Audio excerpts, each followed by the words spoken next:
Hello everyone. मेरा नाम है आनंद और मैं आपको पढ़ाता हूँ बैंकिंग की इंग्लिश। और मेरा लक्ष्य है इंग्लिश को लॉजिक की तरह पढ़ाया जाए ताकि बच्चों को कन्फ्यूजन न रहे। प्रॉब्लम क्या होती है, बच्चे लॉजिक से पढ़ते नहीं हैं, इसीलिए कंफ्यूज रहते हैं। आप इस क्लास को देखिए और आपको समझ में आ जाएगा। आपको हर एक चीज़ इसमें लॉजिक से एक्सप्लेन किया गया है। आइए हम लोग अपने सेशन को स्टार्ट करते हैं। देखिए इसमें करना क्या है, जो है ये मैच द कॉलम है। आपको दिख रहा होगा ये मैच कॉलम को मैच करना है ना। मतलब इधर कॉलम 1 दिया गया है और इधर कॉलम 2 दिया गया है, इन्हें मैच करना है। अब कैसे करना है, हम इसको एकदम ग्रामर से भी कराएंगे और मीनिंग से भी कराएंगे। बस देखते रहिएगा पूरे सेशन को। और ये सेशन पसंद आए तो इसको लाइक शेयर और सब्सक्राइब जरूर कर दीजिएगा। यही मोटिवेशन होता है टीचर का। ठीक है। देखिए जो पहला स्टेटमेंट लिखा है, पब्लिक सेक्टर हेल्थ कैपेसिटीज़। तो आप जब ध्यान से देखोगे यहाँ पे, कैपेसिटीज़ का मतलब होता है क्षमता। ठीक है, क्षमता। तो यहाँ पे देखोगे पब्लिक सेक्टर हेल्थ, ये जो है ना, ये पब्लिक सेक्टर हेल्थ कैपेसिटीज़ जो है, ये कैपेसिटीज़ के लिए तीनों एडजेक्टिव का काम कर रहे हैं। भाई ये कैसी जो है कैपेसिटीज़ है, कैसी क्षमता है, पब्लिक हेल्थ सेक्टर की कैपेसिटीज़ है। मतलब ये जो फ्रेज है, ये जो ग्रुप ऑफ वर्ड्स है, वो एडजेक्टिव का काम कर रहा है। किसके लिए? इसके लिए। अब ये चूंकि प्लूरल है कैपेसिटीज, क्षमताएं प्लूरल है, तो वर्ब कैसी आएगी? प्लूरल। तो डायरेक्ट आपको यहाँ पे सब्जेक्ट है तो उसकी वर्ब चाहिए। डायरेक्ट यहाँ पे आर हो गया, डी कनेक्ट तुरंत हो गया यहीं से। तो ए और डी का एक पेयर बन गया। ए डी कहाँ कहाँ है भाई? ए डी यहाँ है, यहाँ नहीं है तो इसको क्या कर दो? नमस्कार कर दो। ए डी यहाँ नहीं है, इसको नमस्कार कर दो। ए डी यहाँ नहीं है, यहाँ भी ए डी नहीं है, इसको भी नमस्कार कर दीजिए। ए डी कहाँ है? यहाँ है। इसका मतलब ये आंसर आपका पक्का हो गया। आंसर तो हो गया आपका, मिल गया आंसर, आपको एक नंबर मिल गया। लेकिन मैं आपको और एक्सप्लेन करूंगा। आइए देखिए जरा, इसको समझिए। देखिए मैं आगे बताना चाह रहा हूँ। देखिए कह रहा है आगे, जो कैपेसिटीज़ हैं वो कॉन्स्टेंट है, मतलब सीमित हैं, एट ऑल लेवल, सभी लेवल पर। अब दूसरा देखिए, अब क्या कह रहा है, बी और ई को देख लेते हैं। बी और ई कैसे बने? देखिए यहाँ पे बी और ई हैं, कैसे बने उसको देख लीजिए। जो फॉरवर्ड मूवमेंट है, मतलब आगे का मूवमेंट है, इज फीसिएबल, वो सिर्फ प्रैक्टिकल है। ठीक है, प्रैक्टिकल है ओनली थ्रू, किसके माध्यम से? सिर्फ प्राइवेट सेक्टर के माध्यम से। अच्छा, प्राइवेट सेक्टर में क्या होता है भाई? कोलिशन, जो गठबंधन होता है, कोलिशंस जो गठबंधन होते हैं, विथ किसके साथ? पार्टनरशिप के साथ, साझेदारी के साथ और प्रोवाइडर के साथ। इसीलिए ये व्यवहारपूर्ण है। ठीक है कि नहीं? तो ये एडिशनल इन्फॉर्मेशन इसके बारे में है। बी के बाद ई हो गया। अब सी को और एफ को यहाँ से चेक करते हैं। यहाँ से सी और एफ को चेक कर लेते हैं। देखिए, the national health policy 2070 proposed, जो नेशनल हेल्थ पॉलिसी है 2017, उसने प्रपोज किया, प्रस्तावित किया स्ट्रेटेजिक परचेजिंग ऑफ सर्विस को, मतलब रणनीतिक परचेजिंग को, सर्विसेज के, सेवाओं के। ठीक है। अब देखो जो ये परचेजेस है, ऑफ प्रेपोजिशन है, प्रेपोजिशन का ऑब्जेक्ट हो गया, ये नाउन है सर्विसेज, क्योंकि प्रेपोजिशन अपना ऑब्जेक्ट लेता है तो ये नाउन हो गया। अब इस नाउन को मॉडिफाई करने के लिए यहाँ पे देखो आगे सेकेंडरी एंड टेरेटरी। ठीक है, टर्टेरी, टर्टेरी है ना, मतलब द्वितीयक और तृतीयक। कैसी सर्विसेज हैं भाई? द्वितीयक क्षेत्र की हैं और तृतीयक क्षेत्र की हैं। ठीक है। इनको मॉडिफाई करने के लिए इस नाउन को सेकेंडरी एंड टर्टियरी, है ना, ये दोनों एडजेक्टिव यूज हुए हैं। किसके लिए? इसके लिए। तो आप यहाँ से सी और एफ को कनेक्ट कर सकते हो। सर्विसेज कौन कौन सी? द्वितीयक और तृतीयक। फ्रॉम हॉस्पिटल, हॉस्पिटल से किसके रूप में? फॉर अ फी के रूप में। ठीक है। तो आप यहाँ से आप कनेक्ट कर सकते हो सी एफ को। तो पूरा आंसर हो गया आपको, मैंने आपको एक्सप्लेन कर दिया। चलिए आगे नेक्स्ट क्वेश्चन को देखते हैं हम लोग। आ जाइए। देखिए सेकंड क्वेश्चन क्या कह रहा है। देखिए कहा कह रहा है, in such the situation, in such a situation the sound of the gong continue to be a. अब ध्यान समझिएगा, यहीं पे आपका आंसर मिल जाएगा तुरंत। देखिए, अब देखिए जैसे यहाँ पे देखिए, गोंग का मतलब होता है घंटा, घंटा, गोंग का मतलब होता है घंटा, है ना। तो कह रहा है इन सच ए सिचुएशन, ऐसी स्थिति में जो घंटे की ध्वनि है वो निरंतर क्या रहती है? वो जारी रहती है, कंटिन्यूस टू बी, जारी रहती है। अब यहाँ पे देखो आर्टिकल अ आ गया। अब आर्टिकल अ आ गया तो बेटा नाउन आएगा कि नहीं, बताओ जरा। नाउन आएगा। तो नाउन तुमको कहाँ दिखा? यहाँ नाउन दिखा नहीं, मतलब ए के साथ ई होगा नहीं। देखो ये फॉर प्रीपोजिशन आ गया, तो इसका मतलब ए के साथ ही कनेक्ट होगा नहीं। ए के साथ ही कहाँ कहाँ है भाई? ए के साथ देखो ई यहाँ है, गायब करो। और ए के साथ ई कहाँ है? यहाँ है, इसको गायब करो। ए के साथ ई देखो यहाँ है, ए के साथ ई यहाँ है, गायब करो। ठीक है, दोनों गायब हो गए। चलो दो ऑप्शन एलिमिनेट तुरंत हो गए ना। अब देखो जरा यहाँ से, अब देखो हाँ, अब देखो यहाँ पे, अब ध्यान समझना। टू बी अ के साथ मीन्स हो सकता है, और मीन्स ऑफ कम्युनिकेशन बिल्कुल हो सकता है। ठीक है, बिल्कुल हो सकता है। ठीक। और यहाँ पे मोबाइल फ़ोन भी हो सकता है, और मोबाइल फ़ोन नेटवर्क। तो मोबाइल फ़ोन नेटवर्क ऐसे एक मोबाइल फ़ोन का नेटवर्क, देखो प्रैक्टिकल नहीं लग रहा है, एक मोबाइल फ़ोन का नेटवर्क क्या होता है, ठीक है। और मैं लॉजिक समझाता हूँ। देखो यहाँ पे सीधा सीधा बात है, इट इज़, देखो यहाँ पे भी आर्टिकल लगा है, ध्यान समझना, यहाँ आर्टिकल लगा है, यहाँ आर्टिकल लगा है, दोनों के बाद नाउन आएंगे। नाउन यहाँ पे भी है मोबाइल फ़ोन नेटवर्क, ठीक है। मोबाइल फ़ोन नेटवर्क ये कंपाउंड नाउन, ये भी नाउन है, और मीन्स ये भी एक नाउन है। तो मतलब अब किसके साथ दोनों कनेक्ट होंगे, देख लो यहाँ पे। कह रहा है इन सच ए सिचुएशन, ऐसी स्थिति में जो घंटे की ध्वनि है वो निरंतर क्या रहती है, जारी रहती है, ठीक है। टू बी अ मीन्स, एक साधन हो सकता है, किसका जारी रहता है, एक साधन हो सकता है किसके लिए, एक कम्युनिकेशन का, एक किसका, कम्युनिकेशन का मतलब संचार का, फॉर अराउंड, लगभग कितने लोगों को, 35 ट्राइबल फैमिलीज के लिए लिविंग इन द विलेज, जो रहते हैं। मतलब कह रहा है घंटे की ध्वनि जब बजती होगी तो वो साधन है उनके, है ना। कम्युनिकेशन का मतलब ये कहना चाह रहा है कुछ किया जा रहा है ना। तो इसका मतलब ये हो गया कुछ कहना चाह रहा है, मतलब इसे घंटे की ध्वनि बजी तो सिग्नल है कि कुछ भाई कोई मीटिंग है या कुछ होने वाला है, इस तरीके का सेंस दे रहा है ना। तो ये हो सकता है continues to be a means of communication, मतलब ये तरीका है, एक माध्यम है कम्युनिकेशन का, आप अराउंड 35 ट्राइबल फैमिलीज के लिए, ठीक है। तो यहाँ से कनेक्ट करो और ए को एफ को, ए को एफ कहाँ कहाँ है भाई, ए और एफ कहाँ है, देखो जरा ए एफ कहाँ है, यही तुम्हारा आंसर है, ए एफ मिल गया। आगे देखो बी और D, it is out of rich, बिल्कुल यह देखो पहुंच के बाहर है। अब नेटवर्क ही तो पहुंच के बाहर रहता है, for the mobile phone network as well, और मोबाइल नेटवर्क भी, है ना। तो ये देखो यहाँ से कनेक्ट हुआ क्या, यहाँ से बी और डी, बी और डी यहाँ से मिल गया, तो आपका आंसर यही हो गया, तुरंत हो गया, आंसर निकल गया, है कि नहीं। ठीक, चलिए। और टफ वर्ड में बता दे रहा हूँ यहाँ पे, फ्यूनरल का मतलब क्या होता है, जो इसमें जो शव यात्रा होती है ना, दाह संस्कार जिसको बोल सकते हो, उसी को बोलते हैं, मरते समय जो क्रियाकर्म होते हैं उसी को बोलते हैं फ्यूनरल, ठीक है। गोंग का मतलब मैंने बता दिया घंटा, ट्वाइस का मतलब 2 बार मैंने बता दिया, और टफ वर्ड को ये तो है नहीं इसमें, एक कॉन्सेप्ट मैं आपको अलग से बता दे रहा हूँ, ध्यान समझिए, मैं आपको बता दे रहा हूँ यहीं पे। देखो मैं अगली स्लाइड लेके बता दे रहा हूँ, बहुत अच्छे से बता दे रहा हूँ, ठीक है। देखो इसी स्लाइड पे मैं आपको बता दे रहा हूँ, ध्यान समझना। अब देखो यहाँ पे मैं इसको बता रहा हूँ, मीन्स का यूज देख लो। देखो बेटा मीन्स का यूज समझो, कहानी में मीन्स, स्टोरी ऑफ मीन्स। देखो मीन्स जो होता है ना, MEANS, बहुत कॉम्प्लिकेटेड है, तुम्हें लग रहा होगा प्लूरल है, सर ए कैसे लग गया, है ना। तो ध्यान समझना मेरी बात, इसके साथ दो कंडीशन बनेगी, ए कब लगेगा, अ प्लस मीन्स कब लगेगा, अ प्लस मीन्स, ये मीन्स चेंज नहीं होगा, समझो जरा, मीन्स ही रहेगा, लेकिन अ मीन्स अभी जो लगा ना, ये प्लूरल है तो अ क्यों लगा, इसको मैं बता दे रहा हूँ, ध्यान समझना। जब तुम बात करोगे तरीका का, किसका बात करोगे, तरीका का बात करोगे, मेथड की बात करोगे, तो तुम जो है इसको लगाओगे क्या, अ मीन्स लिखोगे। लेकिन अब अ नहीं लगेगा, अ नहीं लगेगा, किस समय नहीं लगेगा, जब मीन्स के पहले अ नहीं लगेगा। कब नहीं लगेगा, जब इसका मतलब हो मनी, रिसोर्सेस, रिसोर्सेस मतलब संसाधन, इसका मतलब हो, तब नहीं लगेगा। जैसे मैं तुमको एग्जांपल समझा दूं, एक एग्जांपल समझो जरा, जल्दी से एग्जाम्पल समझ लो। जैसे मान लो मैंने लिखा द न्यू लॉ, द, देखो यार यहाँ पे देखो, the new law, the new law is is a mean, a means, या सिर्फ मीन्स, या फिर मीन्स, ये दोनों इनमें से क्या होगा, ठीक है, क्या होगा तुम ही बताना। To reviving, to to reviving, ठीक है, the banking sector, the banking sector, the banking sector.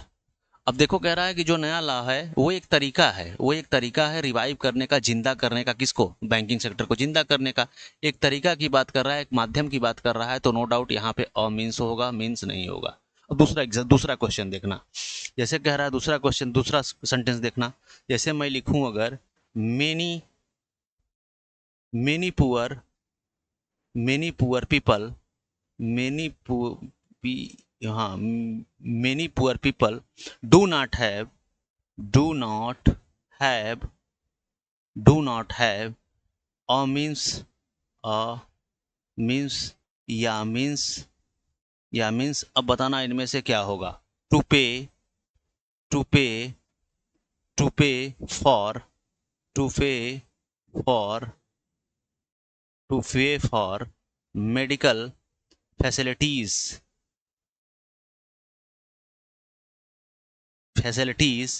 In the private sector, in the private in the private sector.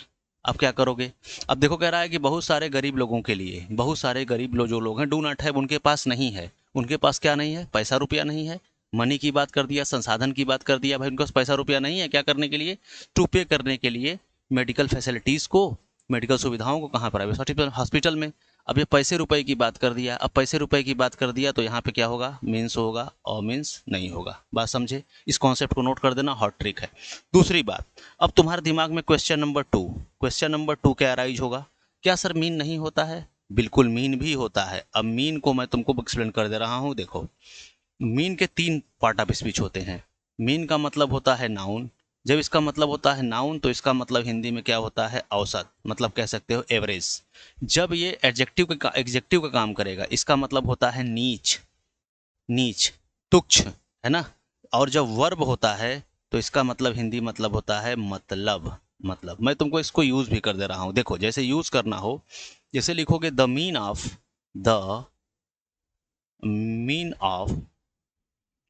2 and 8 is 5। कह रहा है कि जो औसत है, जो औसत है किसका? 2 और 8 का, वो कितना होता है? 5 होता है कि नहीं भाई? 8 2 10, 10 का औसत कितना होता है? 5 होता है। अब यहाँ पे ये नाउन के रूप में यूज हुआ है क्योंकि आर्टिकल लगा हुआ है। अब ये नाउन है, ठीक है। नीचे देखो, जैसे कहोगे he is he is very he is very mean. Mean, वह बहुत तुच्छ है। वह बहुत तुच्छ है। यहाँ पे मीन क्या है? एडजेक्टिव है। यहाँ पे इस एडजेक्टिव को मॉडिफाई कर रहा है, एडवर्ब कर रहा है, ठीक है। तो यहाँ पे एडजेक्टिव के रूप में यूज हुआ है और ये सब्जेक्ट कॉम्प्लीमेंट है ना, किसका? इस लिंक वर्ब का, ठीक। चलो आगे नेक्स्ट देखना। अब मैं कहूँ, अब वर्ब में इसका वर्ब के रूप में यूज कीजिए। कहा जाए you mean that I am right, I am right. इसका मतलब क्या हो गया? तुम्हारा मतलब है। यू मीन मतलब तुम्हारा मतलब है। ये यू सब्जेक्ट, ये वर्ब हो गई। यू मीन दैट कंजंक्शन हो गया। आई एम राइट एक क्लॉज और हो गया। तो मतलब एक क्लॉज ये, एक क्लॉज ये, इसको कंजंक्शन ने जोड़ दिया, ठीक है। यू मीन ये सब्जेक्ट और ये वर्ब, ठीक। तो इसका मतलब है कि क्या हूं मैं? सही हूं। क्लियर हो गई बात? तो इसको नोट कर लीजिए, बहुत ही इंपॉर्टेंट कॉन्सेप्ट है, ठीक है। चलिए नेक्स्ट क्वेश्चन पे चलते हैं। आगे चलिए, देखिए जरा। अब इस क्वेश्चन को जरा देखो, क्या है ये? देखो भाई, इस क्वेश्चन को जरा देखना, करो। इस क्वेश्चन को करो जरा सब लोग, एक बार देखो। देखो, चलो मैं तुमको कराता हूँ इस क्वेश्चन को। देखो जरा ध्यान से देखना, हिंट देखो जरा। देखो यार, पहली बात है, देखो यहाँ पे एक हिंट तो साफ साफ यहाँ पे है पहले क्वेश्चन में। देखो, if I had lasting pain, यदि मुझे अस्थाई पीड़ा होती, यदि मुझे अस्थाई पीड़ा होती, तो अब देखो ध्यान समझना, I would have got it checked by her, ठीक है। तो मैं उससे इसकी जांच करवाता। I would have got it checked by her, कि मैं उससे उसकी जांच करवाता। यदि मुझसे पीड़ा होती तो मैं इससे जांच करवा, सीधे मिल गया। दूसरी बात सुनो जरा, कई रीजन है। देखो, इफ कंजंक्शन है, 2 क्लॉज को जोड़ेगा। बेटा क्लॉज को जोड़ेगा तो ये सब्जेक्ट हो गया, ये वर्ब हो गया, मिल गया। क्लॉज नंबर 1 सब्जेक्ट वर्ब का पेयर हो गया, क्लॉज। एंड यहाँ पे देखो, ये सब्जेक्ट वुड हैव गॉट, ये देख रहे हो, would have got, helping verb main verb, ठीक। ये हो गया और मीनिंग भी दे रहा है, ठीक है। यदि मुझे अस्थाई पीड़ा होती तो मैं उससे इसकी जांच करवाता, मिल गया। 2 रीजन हो गया भाई, ग्रामर से भी हो गया, मीनिंग से भी हो गया। अब आ जाओ, मैं तुमको एक और ग्रामर ट्रिक बताता हूँ, ठीक है। देखो, थर्ड कंडीशनल सुने हो तुम? थर्ड कंडीशनल क्या कहता है? पास्ट की अनफुलफिल्ड विश कंडीशन डिजायर के लिए, क्या मैंने बोला? पास्ट की अनफुलफिल्ड विश कंडीशन डिजायर के लिए एक क्लॉज में सब्जेक्ट हैड प्लस वर्ब की थर्ड फॉर्म, या सब्जेक्ट कह सकते हो या वर्ब की सेकेंड फॉर्म, वो यूज होगा। एंड सेकेंड क्लॉज में subject would, could, may, might, इनका प्लस है प्लस वर्ब की थर्ड फॉर्म का यूज होता है। ये पास्ट की अनफुलफिल्ड विश कंडीशन डिजायर को बताते हैं कि ऐसा किया होता तो ऐसा हो जाता, ना तुमने ऐसा किया ना ऐसा हुआ। देखो कह रहा हो, यदि मुझे अस्थाई पीड़ा होती, इसका मतलब हुआ नहीं, तो मैं उसकी इसकी जांच करवाता। तुमने जांच करवाया ही नहीं, सिर्फ सोच रहे हो बस, है ना। तो इसीलिए ऐसा स्ट्रक्चर बनता है। तो साफ साफ ये ग्रामर का स्ट्रक्चर है। तो ए को ई से कनेक्ट कर दो। ए को ई कहाँ कहाँ है, यहाँ है, यहाँ है, और कहाँ है, यहाँ है। वाह भाई, ये तो तीनों ऑप्शन नहीं होंगे, दोनों। इतना हो गया। चलो दूसरा दूसरा देखो, यहाँ पे देखो, और मैं तुमको कह रहा हूँ, देखो कह रहा है आई वुड लॉस, है ना, I would lose, I would lose 2 kilograms at the end of first week. पहले सप्ताह के अंत में मेरा वजन 2 किलोग्राम कम हो जाएगा, है ना। पहले सप्ताह के अंत में मेरा जो वजन है दो क्या हो जाएगा, 2 किलोग्राम कम हो जाएगा, लूज हो जाएगा। अब मेरी बात समझना, देन उसके बाद, देखो यहाँ कनेक्ट हो, देन उसके बाद गेन कर लेंगे 5 किलो, गेन कर लेंगे 5 kilo eight the end of the month, महीने के अंत में। क्लियर हो गई बात, है ना। तो यहाँ देखो कम होने की बात किया और यहाँ बढ़ने की बात किया, तो इससे सी को डिस्कनेक्ट कर सकते हो। सी डी कहाँ है भाई, सी और डी देखो यहाँ है, अच्छा यहाँ भी है यार, और सी और डी यहाँ भी है, तो इसको भी तुम कर दो गायब। बोलो जरा, गायब कर दिए। अब आ जाओ यहाँ पे, अब क्या बचा, अच्छा बी एफ, अच्छा ए ई और सी डी ये बचे, B F, A E B F C D, ये दोनों ऑप्शन तो एक ही हैं, ये देखो ये दोनों ऑप्शन एक ही है ना। यहाँ पे देखो, देखो ए यहाँ भी है, ए यहाँ भी है, यहाँ भी है, ठीक है। बी एफ यहाँ भी है, बी एफ यहाँ भी है, सी और डी यहाँ भी है, सी और डी यहाँ भी है। लगता है थोड़ी सी टाइपिंग एरर हो गई, खैर चलो कोई बात नहीं, एक इसमें से कोई हो जाएगा। लेकिन फिर मैं बता दे रहा हूँ तुमको, ये दोनों हो गए, मतलब कहने का मतलब है कि ये दोनों कनेक्ट हो गए किससे, ये कनेक्ट हो गया इसके साथ, यहाँ पे देखो, और ये कनेक्ट हो गया किसके साथ, इसके साथ। फिर देखो ये वाला, यार देखो सी बी एफ, हाँ देखो she eventually came to realise that, आखिरकार देखो, आखिरकार, आखिरकार उसे यह एहसास हुआ कि, सी इवेंचुअली आखिरकार कैम टू रियलाइज दैट, उसको यह एहसास हुआ कि it is not a race, यह कोई रेस नहीं है, यह कोई रेस नहीं है। She need to take it slow, उसको बहुत धीमे चलने की जरूरत थी। She needed to take it slow, उसे धीमे चलने की जरूरत थी, ध्यान समझना। अब यहाँ भी देखो यार बन रहा है, कैसे बन रहा है, देखो ये कंजंक्शन है, यहाँ देखो कंजंक्शन है, ये दैट, ये सब्जेक्ट है, ये इसकी वर्ब है, इवेंचुअली ये एडवर्ब है, ठीक है। इसको मॉडिफाई करने के लिए आई है, वर्ब को मॉडिफाई करने के लिए एडवर्ब आई है, ठीक है। तो ये सब्जेक्ट वर्ब का पेयर क्लॉज हो गया, ये कंजंक्शन हो गया, एक क्लॉज और चाहिए, तो यहाँ देखो ये सब्जेक्ट वर्ब का पेयर यहाँ है, ठीक है, सब्जेक्ट वर्ब का पेयर यहाँ है, और ये डिस्टेंट फॉर्मेशन है आगे, तो यहाँ भी ये भी कनेक्ट हो गया, तो कोई एक आंसर होगा, घर देख लेना, है ना। तो ये हो गया, चलो मैंने लॉजिक से बता दिया, कर लेते इतने में, इतना बहुत हिंट है। ये सब देखो प्रीवियस ईयर्स के क्वेश्चन हैं, आपको दिख रहा होगा यहाँ पे, ठीक है, ये क्वेश्चंस हैं एग्जाम के। आगे चलो, नेक्स्ट चलो जरा, देखो इसको करो, देखो इसको करना जरा। Ferdinand Magellan led to, Ferdinand Magellan led to first expedition. अब देखो यार ये बढ़िया है, क्या है, फर्डिनेंड मैगलान ने नेतृत्व किया पहले अभियान का। एक्सपीडिशन का मतलब होता है, एक्सपीडिशन का मतलब होता है कैंपेन, अभियान। तो पहले अभियान का उन्होंने क्या किया भाई, नेतृत्व किया।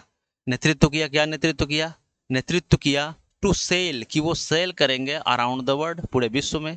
बोलो जरा, करोगे कि नहीं, करोगे कि नहीं बताओ, ठीक है।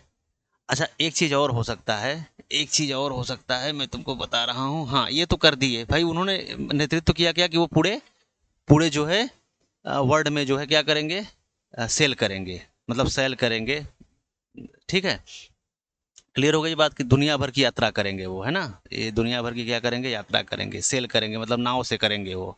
तो भाई ये अभियान ही तो है, जबरदस्त अभियान है। तो ए का किससे कनेक्शन हो गया, एफ से। ए का कनेक्शन एफ कहाँ है, ए एफ, गायब करो, ए एफ कहीं है, नहीं है, ए एफ यहाँ है। चलो ये दोनों हो सकते हैं, ये दोनों हो सकते हैं, नन ऑफ दिस भी हो सकता है, ठीक है। फिलहाल देखो अभी, अब देखो जरा, अब देखो मैं तुमको हाँ अब देखो यहाँ पे यार, हाँ अब यहाँ पे देखो, एज प्रेपोजिशन है, प्रेपोजिशन को ऑब्जेक्ट चाहिए, ठीक है। अब देखो एज यंग पुर्तगीज नोबल, एक यंग जवान पुर्तगीज मतलब रईस के रूप में, नोबल का मतलब होता है कुलीन, रईस के रूप में, ठीक है, एक जवान पुर्तगीज उसके रूप में, ठीक है। क्लियर हो गई बात। तो कह सकते हो कि एज प्रेपोजिशन है, प्रेपोजिशन का ऑब्जेक्ट है क्या, ये वाला, ये पूरा ना उसका ऑब्जेक्ट बन रहा है, ए आर्टिकल लगा है, एक यंग पुर्तगीज नॉवल है ना, तो यहाँ पे तुम कह सकते हो ये इसका ऑब्जेक्ट हो गया पूरा अ यंग पुर्तगीज नॉवेल। अब ये यहाँ पे नॉवेल जो है एक नाउन का काम कर रहा है, यहाँ पे ये दोनों एडजेक्टिव आ गए इसके लिए, कह सकते हो ये प्रीपोजिशन का ऑब्जेक्ट पूरा बन गया। ठीक, अब यहाँ कॉमा लगा है, कॉमा लगने का मतलब सब्जेक्ट वर्ब का पेयर आएगा, तो यहाँ पे तुम्हारा बनेगा ही served the king of Portugal, उसने जो है राजा के रूप में जो है सेवा दी अपनी, बोलो जरा, है ना, उसने जो है राजा के रूप में सेवा दी। भाई एक पुर्तगीज नॉवल के रूप में उसने जो है सर्व किया किंग ऑफ पुर्तगाल, मतलब किंग पुर्तगाल के रूप में, पुर्तगाल के राजा के रूप में। तो ये देखो सब्जेक्ट और एक वर्ब का पेयर, तो यहाँ से बन गया बी और ई। बी और ई कहाँ है, यहाँ पे बी और ई है, तो यही तुम्हारा ऑप्शन हो गया। हुआ कि नहीं बताओ जल्दी से। सी और डी को भी चेक करना चाहो तो मैं तुमको सी और डी को भी चेक करा दे रहा हूँ, देख लो जरा, कर लो। बट कंजंक्शन है यहाँ पे, ही सब्जेक्ट वर्ब का पेयर है। ही इन्वॉल्व इन क्वेगमायर का मतलब होता है दलदल में। आप पॉलिटिकल इंट्रीग, इंट्रीग का मतलब क्या होता है, षड्यंत्र बोल सकते हो, ठीक है, कह सकते हो कि लेकिन लेकिन वह जो है राजनीतिक षड्यंत्र के दलदल में फंस गया। ही इन्वॉल्व, वो फंस गया राजनीतिक षड्यंत्र के दलदल में, ठीक है। ये इंट्रिग का मतलब होता है षड्यंत्र, क्वैगमायर का मतलब दलदल में फंस गया, ठीक है, नोट करो। अब देखो यहाँ पे ये कंजंक्शन हो गया, ये सब्जेक्ट और वर्ब का पेयर हो गया, तो मतलब एक सब्जेक्ट वर्ब यहाँ भी चाहिए, तो यहाँ पे भी देखो the court and lost, the court lost the king favour, यहाँ पे एंड नहीं होगा, है ना, ये इसको हटाओ। द कोर्ट सब्जेक्ट हो गया, लॉस्ट यहाँ पे क्या हो गया, इसकी वर्ब हो गई, तो सब्जेक्ट वर्ब का यहाँ पेयर हो गया, तो यहाँ से बन गया क्या, सी और डी भी बन गया, सी और डी भी यहाँ से बन गया। कोर्ट ने लॉस्ट कर दिया किंग के अनुग्रह को, किंग के पक्ष को, ठीक है, राजा के कह सकते हो राजा की कृपा को कोर्ट ने क्या कर दिया, लास्ट कर दिया, लॉस्ट कर दिया, खो दिया, ठीक है। नेक्स्ट चलो, बन गया डी ना, नेक्स्ट चलो आगे। तो मैं तुमको लॉजिकल एक्सप्लेनेशन दे रहा हूँ। अब ये क्वेश्चन देखना जरा, इस क्वेश्चन को देखो। अब इसको कैसे करोगे, चलो देखो, पहले तुम लोग करो फिर मैं बता रहा हूँ। देखो यार बहुत आसान है ये, मैं तुमको बताऊँ, देखो बहुत आसान है, पहली बात सुनो, ये क्या है, एंड कंजंक्शन है, मेरी बात ध्यान सुनना, एंड कंजंक्शन है। द लार्जेस्ट क्या है, उसके पहले सुपरलेटिव डिग्री है, तो इसका मतलब क्या आएगा, एक और एडजेक्टिव आएगा, तो यहाँ पे तो एडजेक्टिव आया नहीं, यहाँ पे दैट वर्ड्स आया नहीं, यहाँ पे दी से आया नहीं, तो इसका मतलब क्या है, बी के साथ कोई कनेक्शन हो ही नहीं रहा है किसी के साथ, तो बी के साथ जहाँ जहाँ कनेक्शन बैठा है ना उसको नमस्कार कर दो, ये गायब करो, ठीक है, ये गायब करो। मिल गया आंसर, मिला कि नहीं अभी बताओ, देखे, एक करते ही कर लिए ग्रामर से। देखो जरा ध्यान समझे कि नहीं, भी मैं फिर बता दे रहा हूँ, देखो एंड कंजंक्शन है ना बेटा, अरे तुम जब भी लिखते हो यार, एक मिनट के लिए मैं तुमको ऐसे समझा रहा हूँ, देखो तुम लिखते हो जैसे रवि एंड मोहन, लिखा तुमने, एंड कंजंक्शन है, इधर नाउन इधर नाउन, बोलो लिखते हो कि नहीं, बोलो, इस तरीके से लिखते हो। तो कंजंक्शन, कंजंक्शन क्या करता है, and same part of speech को जोड़ता है दोनों तरफ, नाउन को नाउन से, वर्ब को वर्ब से, है ना। जैसे कहते हो, मान लो जैसे लिखा तुमने, सी इज डांसिंग एंड सिंगिंग, वह जो है डांस कर रही है और सिंग कर रही है, गा भी रही है, सी इज डांसिंग एंड सिंगिंग। अब देखो दोनों को जोड़ा कि नहीं तुमने, मेन वर्ब को जोड़ दिया, ये इज क्या है तुम्हारी हेल्पिंग वर्ब है, तो ये क्या है, डांसिंग क्या है, मेन वर्ब है, ये क्या है, सिंगिंग क्या है, ये भी मेन वर्ब है। इस कंजंक्शन ने दोनों मेन वर्ब को जोड़ा कि नहीं, जोड़ा ना, तो वही तो बता रहा हूँ मैं, यहाँ पे द लार्जेस्ट सुपरलेटिव डिग्री है, इसका मतलब फिर सुपरलेटिव डिग्री आएगा, कहाँ है सुपरलेटिव डिग्री, है, ये तो नाउन है, ये दैट बर्ड्स, ये दैट एडजेक्टिव है, ये नाउन है, कहाँ है, ये है, दिस प्रोनाउन है, कहाँ है ही नहीं, तो इसका मतलब बी के साथ यहाँ पे देखो, इस बी के साथ कोई आएगा ही नहीं, बी के साथ यहाँ कनेक्शन कैसे बैठा दिया, आएगा ही नहीं, यहाँ बी के साथ डी कैसे आ गया, आएगा ही नहीं, बी के साथ एफ कैसे बैठा दिया, आएगा ही नहीं, ए ई होगा या नन ऑफ दिस होगा, आओ ए ई को देख लेता हूँ मैं, देखो देखो क्या है, ए और ई, हाँ हो तो गया, सही है, देखो there is not the slightest doubt, है ना, इसमें जरा भी संदेह नहीं है, there is not the slightest मतलब छोटी सी भी, स्लाइटेस्ट का मतलब क्या होता है, छोटा सा भी संदेह नहीं है, समझ रहे हो, छोटा सा भी। अब तुम हमको ये बताओ, there is not a slightest doubt, यहाँ देयर सेंटेंस स्टार्ट है, इंट्रोडक्टरी सब्जेक्ट के रूप में काम कर रहा है, तो यहाँ पे सब्जेक्ट वर्ब है कि नहीं, भाई इज यहाँ पे वर्ब है और इसकी सब्जेक्ट कहाँ है, सब्जेक्ट यहाँ पे डाउट है इसका, ठीक है। तुमको पता है जब सेंटेंस देयर से स्टार्ट होता है तो उसका जो सब्जेक्ट होता है वो वर्ब के बाद रखा होता है, जैसे बोलते हो देयर इज अ किंग, तो देयर इज अ किंग, अब जो है इज जो आया है देयर के हिसाब से नहीं आया है, वो अ किंग के हिसाब से आया है। अगर तुम कहते देयर आर किंग्स, तो आर लगा है किसके हिसाब से लगा है, किंग से हिसाब से लगा है। तो यहाँ कहने का मतलब ये सब्जेक्ट वर्ब हो गया कि नहीं, पहले बताओ, हुआ क्लॉज नंबर 1। अब ए ई को चेक करना है बस हमको, ए ई को चेक जैसे किए, देखो यहाँ पे दैट कंजंक्शन हो गया फिर, ठीक। तो कंजंक्शन होगा फिर क्लॉज लेगा ना फिर। देखो, बर्ड्स एंड मामल्स, मतलब पक्षी और स्तनधारी की बात कर रहा है। कितने लोग हो गए, 2 हो गए। देखो एंड कंजंक्शन ने फिर 2 नाउन को जोड़ दिया, यहाँ भी नाउन और यहाँ भी नाउन। जोड़ दिया कि नहीं, बताओ जरा, जोड़ दिया। तो यहाँ दोनों को जोड़ दिया नाउन। अब इस ये चूंकि प्लूरल हुआ कि नहीं, अब इसकी वर्ब क्या है, ये देखो प्लूरल हो गया, आर हो गया। Are being killed, passive voice, उनको मारा जा रहा है, मारा जा रहा है उनको, है ना।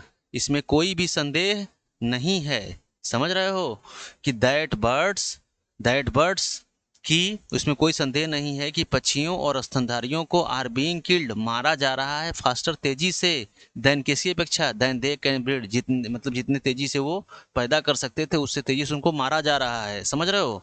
तो ये चीज हो गया आपका सब्जेक्ट वर्ब का पेयर, यहाँ पे आर बीइंग किल्ड इसकी वर्ब हो गई। मतलब इसका मतलब ए और ए बिल्कुल सही है, मीनिंगफुल भी है, ए और ए आपका आंसर है। क्या समझ में आया, ठीक है। अच्छा, मैं तुमसे एक क्वेश्चन ही पूछ ले रहा हूँ, मैंने पूछा नहीं, फिर मैं क्वेश्चन ही पूछ दे रहा हूँ। अब तो खैर ये हो गया, क्लियर हो गई बात। अच्छा, यहाँ मैं टफ वर्ड का मतलब भी बता दे रहा हूँ तुमको। वांटन का मतलब होता है मनमौजी, ठीक है, मनमौजी होता है, मतलब अपनी इच्छा से करने वाला। इनइविटेबल का मतलब होता है अपरिहार्य, जिसको टाला ना जा सके, ठीक है, क्लियर हो गई बात। और तुम्हारा स्लाइटेस्ट का मतलब छोटा, मैंने बता ही दिया था, बहुत छोटा सा। और बाकी कोई ऐसा, ब्रीड का मतलब होता है प्रजनन बोल सकते हो, बच्चा पैदा करने की क्षमता जो बोलते हो उसी को बोलते हो। बाकी तो सब सिंपल सी बात है, कोई प्रॉब्लम नहीं है, बाकी समझ सकते हो सब कुछ, है ना। एक मैं तुमसे यहाँ पे एक क्वेश्चन और पूछ ले रहा हूँ मैं, ठीक है। देखो, मैं बताना भूल गया था, लेकिन मैं तुमको एक क्वेश्चन दे रहा हूँ। यार कहाँ गया, हाँ, यहाँ देखो, यहीं पे देखो, ये जो नोबल लिखा हुआ है NOBLE, ठीक है, मैं तुमसे यहाँ पूछ रहा हूँ, ये बताना, NOBLE, ठीक, और यहाँ पे NOVEL, क्या दोनों में अंतर है। देखो ये तो मैंने बता दिया, नोबल, नोबल का मतलब क्या होता है, NOBLE, नोबल का मतलब क्या होता है, इसका मतलब मैंने बता दिया, उच्च होता है। उच्च अभी बोला ना, मतलब एक उच्च पुर्तगाली नौजवान के रूप में, या रईस बोल सकते हो, उच्च बोल सकते हो, रईस बोल सकते हो, ठीक है, कुलीन वर्ग बोल सकते हो, तो समझ रहे हो, इसका मतलब ये हो गया। अब जो ये NOVEL होता है, नोवेल, इसका मतलब होता है, देखो दो होता है। अगर तुम इसकी बात करोगे एडजेक्टिव के रूप में, तो इसका मतलब होता है नया, ठीक है, नया। लेकिन जब नाउन के रूप में इसकी बात करोगे, तो इसका मतलब होता है उपन्यास। पढ़ते हो ना यार, उपन्यास, कि भाई हम लोग जो है नॉवेल पढ़े हैं, नॉवेल पढ़े हैं, बोलते हो नॉवेल पढ़े हैं, नॉवेल पढ़े हैं, तो ये नॉवेल का मतलब नाउन के रूप में होता है उपन्यास, और एडजेक्टिव के रूप में होता है नया। जैसे तुम बोल सकते हो नोवेल डिजीज, अगर तुमने ऐसे बोल दिया NOVEL, नोवेल मोबाइल तुमने बोल दिया, तो तुम न्यू मोबाइल या नोवेल मोबाइल भी बोल सकते हो, कोई प्रॉब्लम नहीं है नया के लिए, ठीक है, अच्छे वर्ड्स हैं। और बाकी उपन्यास है ही, I have read a novel, जैसे तुमने लिखा अ नोवेल, NOVEL तुमने लिख दिया, तो एक उपन्यास की बात कर रहे हो। तो इस तरीके से तुम इसका यूज कर सकते हो, इसको कॉन्सेप्ट को नोट करो सब, ठीक है। चलो, और बताओ, और देखता हूँ कोई क्वेश्चन तो नहीं है, देखो, और कोई क्वेश्चन नहीं है, हो गया। चलो मैं धीरे धीरे सेशन को बढ़ा दूंगा, अभी मैंने नया चैनल स्टार्ट किया हुआ है, आप लोग के फीडबैक का वेट रहेगा, जैसा मुझे प्यार मिलेगा आप लोग से, धीरे धीरे मैं सेशन को बढ़ा दूंगा। उम्मीद है अच्छा लगा होगा, चैनल को लाइक शेयर और सब्सक्राइब जरूर कर देना। चलो फिर मिलते हैं नेक्स्ट सेशन में, अंटिल देन साइनिंग आउट।